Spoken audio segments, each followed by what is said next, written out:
Civil انتظامیہ، selected حکمران، یہاں تک کہ ہمارے ادارے تک کہہ رہے تھے کہ کوئٹہ میں جلسہ نہیں ہونا چاہیے، اس لیے کہ دہشت گرد وافر مقدار میں کوئٹہ میں داخل ہو گئے ہیں۔ پھر دہشت گردوں کا پتہ بھی بتا رہے تھے کہ یہ ان کا حلیہ ہے، یہ قد ہے، یہ ان کا رنگ ہے۔ خوف زدہ کرنے کی بھرپور کوشش کی، آخر رات تک ان کی بھرپور کوشش رہی کہ جلسہ نہ ہو، لیکن پی ڈی ایم کے قائد اور تمام قائدین نے کہا کہ جلسہ انشاءاللہ العظیم ہر حال میں ہوگا۔ جب یہ فیصلہ قطعی طور پر ان کے سامنے آ گیا تو پھر انہوں نے دیگر حربے استعمال کرنا شروع کیے، ہمارے قافلے روکنے کی کوشش کی، اور اس طرح ہزار گنجی میں ایک مصنوعی بم دھماکہ بھی کروایا گیا، جس کے نتیجے میں 4 بے گناہ لوگ جو محنت مزدوری کے لیے آئے تھے وہ شہید ہوئے۔ اس کے بعد پشاور کے حوالے سے، خیبر پختونخوا کے حوالے سے مسلسل خبریں چلائی جا رہی تھی کہ کوئٹہ اور خیبر پختونخوا یہاں جلسے ہر حال میں نہیں ہونی چاہیے، خطرات ہیں۔ چنانچہ انہوں نے، ان کے سرپرستوں نے یا ان کے اہلکاروں نے، جس طرح کل پشاور میں معصوم بچوں پر قاتلانہ حملہ کروا کے، بم دھماکے کروا کے ان کو شہید کروایا، ان کو معصوم بچوں پر بے شرم نہیں آیا، حیا نہیں آئی، انہیں افسوس نہیں ہوا کہ یہ معصوم بچے ہیں، اندر قرآن کریم کا تلاوت کر رہے ہیں اور ایک طرف کر رہے ہیں کہ جی ہم نے دہشت گردی کا خاتمہ کر دیا، دوسری طرف دہشت گردوں کا ایڈریس بھی بتاتے ہیں، حلیہ بھی بتاتے ہیں، رنگ بھی بتاتے ہیں، قد بھی بتاتے ہیں، گرفتار نہیں کر سکتے۔ شرم کی بات ہے کہ نہیں؟ تو ہم مسلسل اس واقعے کی مذمت کر رہے ہیں۔ قائد جمعیت نے بھی کل، مولانا فضل الرحمن صاحب نے کل ہنگامی طور پہ پریس کانفرنس کر کے اس واقعے کی مذمت کی، اور ہم بھی آج اس واقعے کی شدید مذمت کرتے ہیں اور انشاءاللہ اس مسئلے کو کل سینٹ میں بھی اٹھائیں گے۔ اس کے ساتھ ساتھ فرانس کے صدر نے جس طرح دیدہ دلیری کے ساتھ پیغمبر کریم صلی اللہ علیہ وسلم کے خاکے شائع کروا کر انتہائی بے حیائی اور بے شرمی کا مظاہرہ کیا ہے، اور اپنے اس عمل سے 2.5 ارب مسلمانوں کے دل کو دکھایا ہے، مجھے حیرت ہے اسلامی دنیا پہ ایک آدھ ممالک کے علاوہ کسی نے کوئی زوردار قدم نہیں اٹھایا ہے۔ میں آج آپ کی توسط سے مطالبہ کرتا ہوں کہ فرانس کے سفیر کو ملک سے باہر نکال دیا جائے، فرانس سے تمام تعلقات منقطع کیے جائیں، فرانس کے تمام مصنوعات کا بائیکاٹ کیا جائے۔ اسی طرح پاکستان سمیت، ریاست پاکستان سمیت اسلامی دنیا سے کہنا چاہتے ہیں کہ پیغمبر کریم صلی اللہ علیہ وسلم کی عزت و ناموس سے بڑھ کر مسلمان کے لیے کسی غیرت کا مقام نہیں ہے۔ اگر تم مسلمان ہو اور واقعی مسلمان ہو تو تمہیں اپنے آقا جناب محمد الرسول اللہ صلی اللہ علیہ وسلم کی عزت و ناموس کے لیے آگے بڑھ کر فرانس کو ایک ایسا سبق سکھائے کہ کوئی اور ملک اس کا جرأت نہ کر سکے۔ یورپ، بہت سارے یورپی ممالک کبھی قرآن کی توہین کرتے ہیں، کبھی نبی پاک صلی اللہ علیہ وسلم کی توہین کرتے ہیں، امریکہ سمیت، اور مسلمان ہیں آنکھیں نیچے کر کے مسلم دنیا ہے جو رد عمل نہیں دے رہی۔ اس لیے میں سمجھتا ہوں کہ اس سے بڑھ کر کوئی غیرت کا مقام نہیں ہے۔ مسلم دنیا متحد و متفق ہو کر اس کا رد عمل دے دے اور فرانس سے اس وقت تک تعلقات منقطع کرے جب تک کہ فرانس کا صدر معافی نہیں مانگتا، مسلم دنیا سے معافی نہیں مانگتا، اس وقت تک ان سے سفارتی تعلقات منقطع کرے۔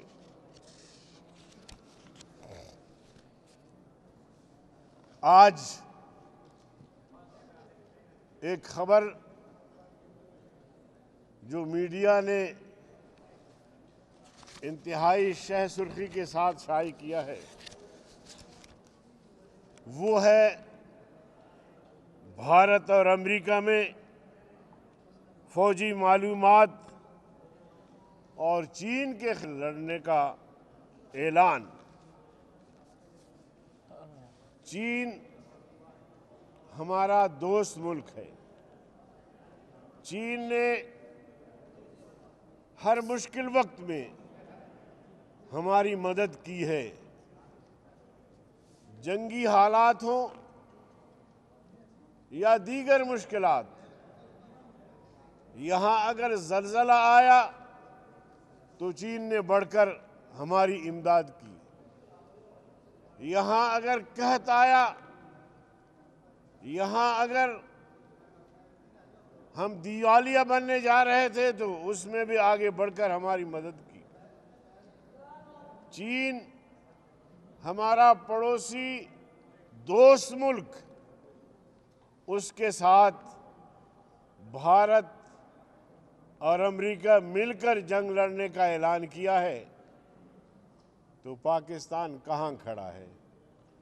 پاکستان امریکہ کے ساتھ حزب سابق دوستی نبھائے گا یا یہ کہ چین جو ہمارا پڑوسی ملک ہے اور ہر مشکل وقت میں ہمارا ساتھ دیا ہے اس کا ساتھ دے گا؟ اب تک صرف تشویش کی حد تک بات کی گئی ہے، لیکن میں سمجھتا ہوں کہ یہ جنگ جو مشترکہ طور پر لڑی جائے گی یہ دراصل چین کے ساتھ نہیں، پاکستان کے ساتھ۔ چین نے اپنے آپ کو اس قدر مضبوط کیا ہے کہ بھارت اور امریکہ مل کر بھی اس کے ساتھ لڑنا چاہے تو نہیں لڑ سکیں گے۔ اقتصادی طور پر، معاشی طور پر، عسکری طور پر چین بہت ہی ایک مضبوط ریاست ہے، اور معاشی طور پر تو تمام ممالک کو پیچھے چھوڑ گیا ہے، اور چین کے مصنوعات پوری دنیا میں پھیل چکی ہے۔ امریکہ تک، امریکہ کی مارکیٹیں چین کی مصنوعات سے بھری پڑی ہے۔ تو اس حوالے سے میں سمجھتا ہوں کہ پاکستان کو فوری طور پر چین سے رابطہ کرنا چاہیے اور اپنا حکمت عملی طے کرنا چاہیے کہ خدا نہ خواستہ ایسی صورتحال پیدا ہو جاتی ہے تو اس وقت پھر ہم کیا کر سکیں گے؟ اس کے لیے بہتر وقت یہ ہے کہ پاکستان فوری طور پر اپنا رد عمل دے دے۔ ہماری بیچاری نام نہاد حکومت، سلیکٹڈ حکومت، اس میں تو کوئی اہلیت ہی نہیں ہے، اس میں کوئی صلاحیت ہی نہیں ہے۔ ہم ریاست سے کہنا چاہتے ہیں، ریاست سے کہنا چاہتے ہیں، ان کی حالت تو یہ ہے کہ آدھا جو کابینہ ہے وہ منتخب نہیں ہے، باہر سے آئے ہوئے لوگ ہیں، آئی ایم ایف سے آئے ہوئے لوگ ہیں، وہ ان کے کابینہ کا حصہ ہے، اس کے باوجود بھی ملک نہیں چلا پا رہے۔ آج مہنگائی آسمان کو چھو رہی ہے، غریب کی قیمت خرید جواب دے چکی ہے، غربت انتہا کو پہنچ چکی ہے، غریب نانے شبینہ کے لیے محتاج ہو چکا ہے، اور یہ کوئی بھی مسئلہ ہو ٹال دیتے ہیں، اگلے حکمرانوں پر ڈال دیتے ہیں کہ یہ گزشتہ حکومت کی غلط پالیسیوں کا نتیجہ ہے جو آج ہم معاشی طور پہ کمزور ہے۔ آج ملک میں جو غربت ہے، بے روزگاری ہے، یہ سب کچھ گزشتہ حکومتوں کی کارستانیاں ہے۔ اچھا، کب تک یہ اس طرح کہتے رہو گے؟ 2.5 سال تمہیں مکمل ہو گیا، 2.5 سال کے اندر آپ بتائیں کسی میگا پروجیکٹ کو تم لے کر آئے؟ کسی شخص کو تم نے روزگار دیا؟ غربت کے خاتمے کے لیے کون سے اقدامات کیے؟ سوائے اس کے کہ گزشتہ حکومتوں کو مورد الزام ٹھہرائیں اور اپنا دامن صاف رکھیں۔ کرپشن کی بات کرتے کرتے تھکتے نہیں ہیں، لیکن آدھے سے زیادہ کابینہ میں وہ لوگ ہیں جو کرپٹ ہیں، وزیر دفاع سے لے کر وزیر خوراک تک سارے کرپٹ ہیں۔ کچھ یہاں کابینہ میں ہیں اور کچھ یہاں سے بھاگ گئے ہیں۔ ہماری تحریک سے یہ اس قدر خوفزدہ ہو گئے ہیں کہ اب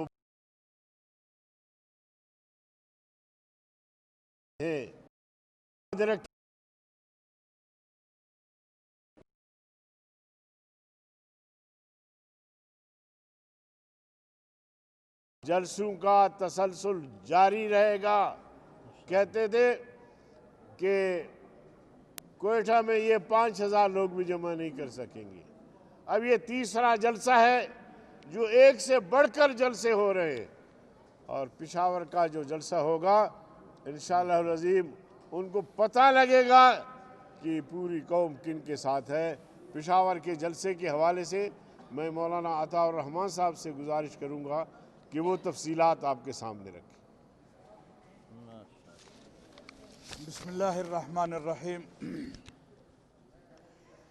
ہمارے پی ڈی ایم کی قیادت نے جب سے فیصلہ کیا ہے کہ ملک کے مختلف شہروں میں احتجاجی جلسے ہوں گے، اس میں ہمارے صوبہ خیبر پختونخوا کو انہوں نے 22 نومبر کی ڈیٹ دی ہے، اور انشاءاللہ تعالی 22 نومبر کو ہی ایک بہت بڑا جلسہ وہاں پر ہوگا پی ڈی ایم کے زیر اہتمام۔ اور یہ وضاحت کرنا چاہتا ہوں کہ اس طرح کے حربوں سے ہم پی ڈی ایم کے اس جلسے کو ملتوی نہیں کریں گے۔ پی ڈی ایم کا جلسہ ہر صورت میں ہوگا۔ ہم نے فی الفور ابھی آنے والے 2 تاریخ کو پی ڈی ایم کیا ہے، اور پشاور میں ہم اکٹھے ہوں گے، اس کے لیے لاہ عمل طے کریں گے اور اس کے لیے لوگوں کو دعوت دیں گے۔ مجھے یقین ہے کہ جس طرح دوسرے شہروں میں پی ڈی ایم کے جلسے کامیاب ہوئے ہیں، پشاور کا جلسہ انشاءاللہ ان تمام جلسوں کے خود اپنے پی ڈی ایم کے ریکارڈ توڑے گا۔ اور یہ جو ہمارے حکومتی لوگ کہتے ہیں کہ بھئی ہم ماہر ہیں اور ہم نے بڑے بڑے جلسے کی ہیں، انشاءاللہ پشاور کا جلسہ جو ہے وہ اس حکومت کے خاتمے کے لیے آخری کیل ثابت ہوگا۔ اور میں اپنے اکابرین کو کہنا چاہتا ہوں کہ شاید اس کے بعد آپ کو جلسوں کی ضرورت نہیں ہوگی، پشاور جلسے سے ہی یہ حکومت چلتی بنے گی۔ انشاءاللہ۔ آپ نے کہا کہ بہت شکریہ۔ تحریک جو ہے وہ آپ کی رکے گی نہیں، کہ آپ کی تحریک نہیں رکے گی، اور لیکن جس طرح سے تھریٹس ہیں تو اس حوالے سے جو آپ نے اب تک کوئی اسمبلی مرتب کی ہے یا نہیں کی، اور کیا کوئٹہ میں کوئی اسمبلی مرتب کی گئی تھی کہ لوگوں کا تحفظ یقینی بنایا جائے، کیونکہ وہاں پر قائدین کے لیے تو جو آپ نے اسٹیج بنایا تھا وہاں پہ فول پروف شیشہ بھی لگا ہوا تھا، لیکن عوام جو ہے وہ کھلے میدان میں بیٹھے تھے، اس حوالے سے ذرا آگاہ کیجیے۔ مولانا صاحب اس کے ساتھ ایک اور سوال ہے، یہ بتائیے گا کہ آپ نے کہا کہ دھماکے کروائے گئے، یہ الزام آپ کس پر لگا رہے ہیں؟ پہلے ایک سوال کرتے تھے، بعد میں اس کو تھوڑا اور کھل کے بتا دیجیے، کیونکہ آپ نے الزام اس کو کھل کے دیکھیے، جو لوگ جو حکومتی اہلکار شیخ رشید جیسے لوگ، میں تو سمجھتا ہوں کہ پشاور کا F I R Sheikh Rashid پہ بننا چاہیے، کیونکہ یہ خبریں وہ دیتے ہیں کہ یہاں بم دھماکے ہونے ہیں، یہاں یہ ہونا ہے، یہاں وہ ہونا ہے، یہاں گرفتاریاں ہونی ہیں۔ جہاں تک پبلک کی بات ہے جی، لاکھوں لوگوں کو آپ کس طرح تحفظ فراہم کر سکیں گے؟ یہ تو حکومت کی ذمہ داری ہوتی ہے کہ دہشت گردوں کا حلیہ بھی بتاتی ہے، ان کا قد بھی بتاتی ہے، اور اسی طرح ساری صورتحال بتا کے اس کے بعد حکومت کہتی ہے کہ آپ اپنی حفاظت کریں۔ ہم اپنی حفاظت کیا کر سکتے ہیں؟ یہ تو کام آپ کا ہے، آپ کی ذمہ داری ہے۔ اور اب بھی میں کہنا چاہتا ہوں کہ یہ جو دھماکے ہو رہے ہیں، یہ اس کی ذمہ دار حکومت ہے، اور خدا نخواستہ اگر ہمارے کسی بھی جلسے میں ایسا کوئی دھماکہ ہوتا ہے تو اس کی ذمہ داری حکومت پر عائد ہوگی، اور ہم ایف آئی آر جو ہے وہ حکومت اور حکومت کے اہلکاروں پر درج کروائیں گے۔ جی فرمائیے۔ آپ نے کہا کہ دھماکے کروائے گئے ہیں، کہ آپ یہ الزام کس پر لگا رہے ہیں؟ جواب دے دیے۔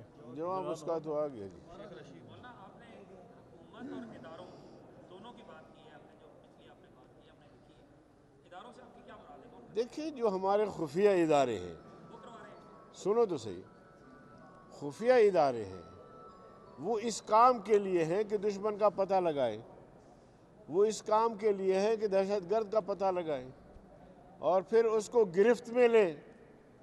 وہ اس کام کے لیے تو نہیں ہے کہ وہ ہمارا پیچھا کرے، ہمیں گرفتار کرے اور رات کی تاریکی میں چھاپے مار کر چادر اور چار دیواری کے تقدس کو پامال کرے۔ یہ ان کا کام نہیں ہے، ان کا کام دہشت گردوں کو پکڑنا ہے۔ تو اگر ریاستی ادارے اس طرح کی خبر چلاتے ہیں اور اس کے بعد ان کا کام ہے ان کو گرفتار کرنا، اگر وہ ان کو گرفتار نہیں کرتے تو پھر ہم کیا سمجھیں؟ جی بہت شکریہ جی، بڑی مہربانی، آپ کا شکریہ۔